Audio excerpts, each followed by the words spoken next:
የእግዚአብሔር መልአክ በነገራችን ላይ በተለይ ቅዱስ ሚካኤል ምን ያልተገኘበት የኦሪት ታሪክ አለ። በነገራችን ላይ ሚካኤልን ሰው እኮ ወዶ አይደለም በነገራችን ላይ ሁሉንም ነገር የሚለምኑ።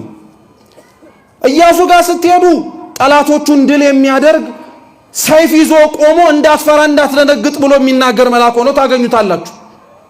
ኦሪት ዘፍጥረት ምዕራፍ 16 ላይ ብትፈልጉት ከአጋር ጋር ልጇን ይዛ ስትሰደድ አይዞሽ አትፍሪ ብሎ ሲያበላት ሲያጠጣት ያለ ሰው ወዶ መሰለ ሚካኤልን እንጀራ የሚለምነው አጋርን ሲያበላት ስላየኮ ነው።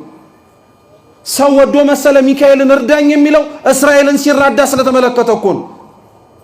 ሰው ወዶ መሰለ እንዴ ሚካኤልን እንኳን ማብላትና መታደቅ ቀርቶ የእግዚአብሔርን መንግስት አውርሰኝ ብለን እኛ ሚካኤልን ልጠይቀዋለን።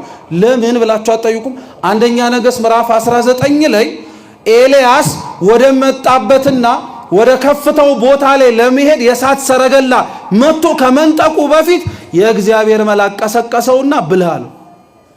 ብላ በልቶተኛ መልሶ አሁንም ደግሞ ቀሰቀሰውና የምትሄድበት መንገድ ሩቅ ነውና ምን አርጋለው መልሶ ብላ አለው። የእግዚአብሔር መልአክ አያችሁት እንኳን መሬታዊ ነገር ሰማያዊ ነገር ማውረስ የሚችል ነው። ስሙ የተመሰገነ ይሁን። እውነት ቅዱስ ሚካኤል እንኳን ለስጋችን ቀርቶ ለነፍሳችን የሚተርፍ ታላቅ መልአክ።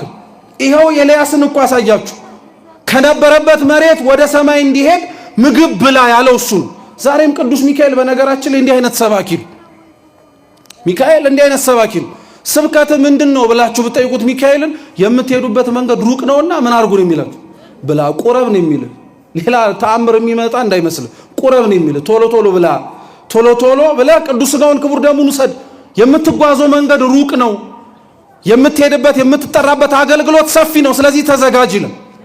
ወደ ታሪኩ ግን ስንመልሰው የእግዚአብሔር መልአክ የተባለው ይህ ቅዱስ ሚካኤል ሰይፍን መዞ ታየው ይላል። እስኪ ሰይፍን መዞ በሉ እንጂ ሰይፍን መዞ የቤተ ክርስቲያን ኪነ ህንጻ አሰራር ላይ አይታችሁ ከሆነ እዚህም ቤተ መቅደስ ገብታችሁ ከሆነ ከቤተ መቅደሱ ወይንም ደግሞ ቅድስተ ቅዱሳን ተብሎ ከሚጠራው ወደ ታቦቱ የሚመራው በር ላይ አይታችሁ ከሆነ በግራና በቀኝ ምን እንደሚሳሉት መላእክት ናቸው። ልብ ብላችሁ አታውቁም? መላእክት ናቸው። በአንድ እጃቸው ሰይፍ ይዘው በአንድ እጃቸው ደግሞ አፎቱን ይዘው የሰይፉን ሰገባ ማለት ነው የሚመልሱበት። እየሰማችሁ እንደዛ ይዘው ነው የሚታዩትና መላእክት ሰይፍ ይዘው የሚታዩበት ዓላማና ምክንያት አላቸው። አንደኛው ሰይፉ የእግዚአብሔር ኃይል ምክንያት ነው። ስለዚህ ሰይፉን ይዞ ታየው ማለት የእግዚአብሔር መልአክ የእግዚአብሔርን ኃይል ይዞ ፊት ለፊቱ ታየው ማለት ነው። አሸናፊነቱ ረዳኢነቱ ሁሉንም ነገር የሚያደርገው ቅዱስ ሚካኤልም ከማን በተገኘ ኃይል ነው? የእግዚአብሔር ኃይል ነው። ሰይፉ ማለት እሱ ነው። እየሰማችሁ ነው? ከራሱ ማንም ምንም ሊያደርግ የሚችል የለም።